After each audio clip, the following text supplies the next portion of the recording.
7º ponto, leitura diária da Bíblia Sagrada Católica. Bom, talvez não seja sempre que eu lembre em falar em Bíblia Sagrada Católica, às vezes eu faço somente Bíblia Sagrada, mas muitas vezes eu me referi assim à Bíblia Sagrada Católica. Por quê? Bom, um católico tem que ter a Bíblia Sagrada Católica porque essa Bíblia ela tem mais livros, né, pessoal, do que as outras Bíblias cristãs, certo? Ela tem todos os livros os quais a Igreja, né, entendeu que seriam importantes e que condiziam com a fé cristã e que vinham, né, da fé cristã.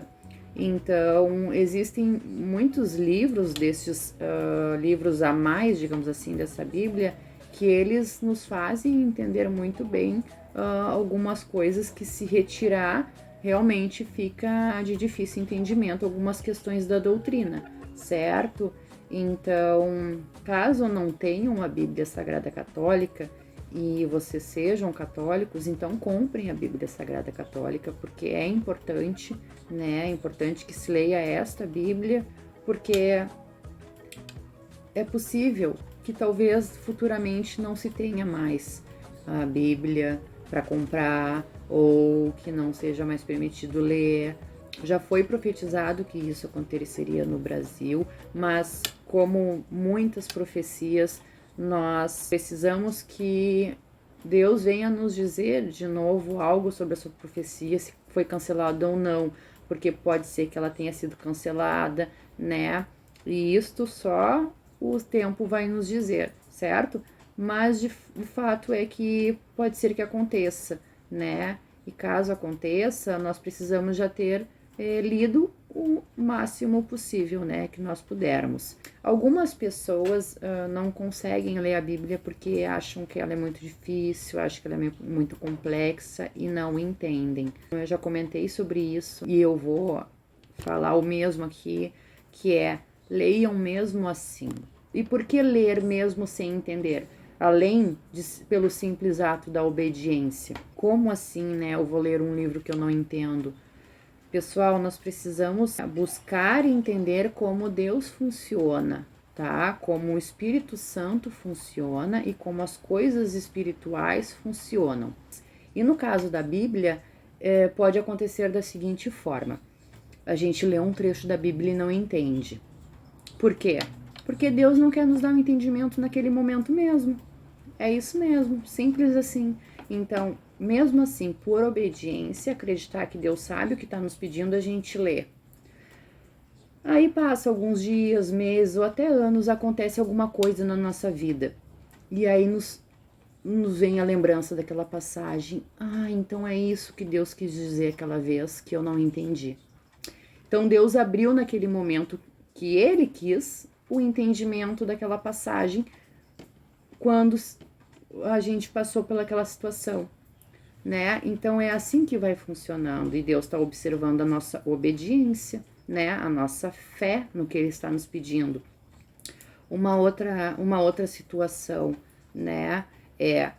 Bom, eu não entendi, eu vou buscar alguém que eu confio e que vai saber me explicar aquela interpretação, né? Porque cuidado com a interpretação da Bíblia quando vocês estão iniciando uma leitura, iniciando uma caminhada de fé, uma caminhada de conversão, né? Muito cuidado, porque vocês podem estar interpretando errado, porque a Bíblia é complexa, né? E pode estar fazendo coisas completamente diferentes do que realmente foi pedido na Bíblia, certo? Por isso que tem que ter uma certa cautela para ler a Bíblia, né?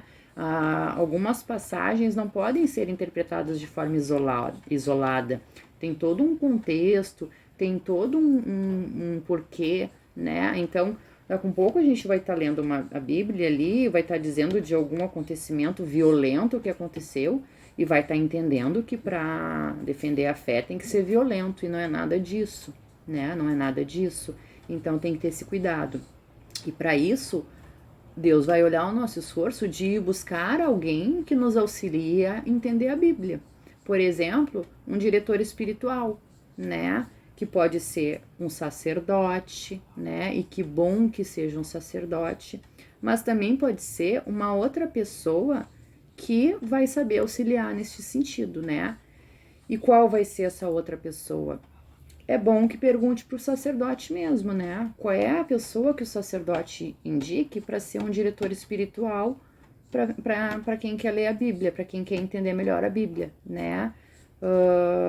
Veja, um bom padre, e é importante fazer esta análise, né, de ir falar com um bom sacerdote, né, que veja que é uma pessoa esforçada por obedecer a Jesus, né, que tem pecados também, como os demais seres humanos, mas quando ele se esforça para atender a Jesus, para atender a verdade, né, isso é importante. Esse sacerdote vai saber orientar a pessoa certa, mas nem sempre essa pessoa que ele vai indicar para ser um diretor espiritual, o critério vai ser a idade, né? E aí nós vemos muitos exemplos na Bíblia de que existiam homens novos e que Deus usou deles, né? E por quê? Por que não é um critério importante a idade? Porque o Espírito Santo de Deus, quando ele escolhe uma pessoa, ele dá o Espírito Santo dele para pessoas jovens, né? Então, por isso que um padre jovem muitas vezes tem mais Espírito Santo de Deus, mais discernimento e mais verdade e da doutrina do que muitos sacerdotes mais antigos, né? Mais vividos. Ser um bom sacerdote vai saber orientar a pessoa indicada para ser um bom diretor espiritual nessa parte. Então, a gente precisa fazer pelo simples ato de obediência. E isso se repete muitas vezes nas questões espirituais, nas ordens de Deus. Deus, ele é a sabedoria infinita. Se ele nos pediu para fazer, a gente tem que fazer pelo simples ato de obediência, porque ele sabe o que está nos pedindo e tem um motivo para ele pedir desta forma. E a Bíblia não foge desta regra. Mesmo que a gente não entenda, a gente precisa ler ela um pouquinho por dia, se possível, né? Tentar adaptar a rotina para isso. Não consegue, assim como todos os outros 6 pontos, não consegue ler a Bíblia todos os dias, sem desespero, né? Sempre confiantes no Deus lindo e maravilhoso que Ele é, né, rico em misericórdia, pedindo para ele a graça de que a gente consiga, a graça de que ele nos mostre como conseguir, que ele nos dê força e etc. Todas as questões que a gente precisa para cumprir o que ele nos pede. Esta caminhada desse esforço no sentido de buscar atender ao que ele pede. Se eu não consigo, eu vou buscar quem me auxilie, né? Então todo esse esforço, toda essa dinâmica de buscar obedecer já faz parte de atender a Deus, e Deus está vendo tudo isso.